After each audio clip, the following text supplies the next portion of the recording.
हिवाळ्यात पावसाळा, महाराष्ट्रासह या राज्यांना अवकाळी पावसाचा धोका, IMDचा अंदाज।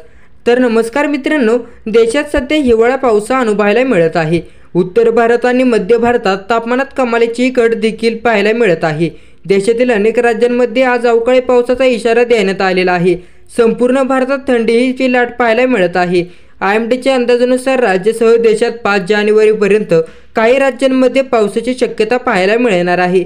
भारतीय हवामान विभागाच्या IMD अंदाजानुसार 5 ते 11 जानेवारी दरम्यान बहुतेक राज्यांमध्ये तापमान सामान्यापेक्षा कमी असण्याचा अंदाज आहे, तर काही राज्यांमध्ये दाट धुक्याची चादर। भारतीय हवामान विभागाच्या माहितीनुसार पुढील काही दिवस देशात विविध राज्यांमध्ये दाट धुक्याची चादर पाहायला मिळणार आहे। पंजाब आणि हरियाणामध्ये 5 जानेवारीपर्यंत धुक्याची शक्यता वर्तवण्यात आलेली आहे।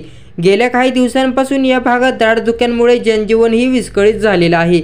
दृश्यमानता कमी झाल्यामुळे वाहतूक सेवाही विस्कळीत झालेली आहे। रेल्वे आणि विमान उड्डाणावरही परिणाम झालेला आहे। बंगालच्या उपसागरात कमी दाबाचा पट्टा निर्माण झाल्यामुळे बाष्पाचे ढग तयार होऊन देशाच्या काही ठिकाणी पाऊस पडण्याची शक्यता आहे। महाराष्ट्र, राजस्थान, तामिळनाडू आणि केरळमध्ये काही भागात आज पावसाची शक्यता वर्तवण्यात आलेली आहे। काश्मीर खोऱ्यात जोरदार बर्फवृष्टी पाहायला मिळत आहे। हिमाचल प्रदेशच्या मैदानी भागात 6 जानेवारीपर्यंत दाट धुके राहणार असून IMD कडून येलो अलर्ट जारी करण्यात आलेला आहे। धन्यवाद।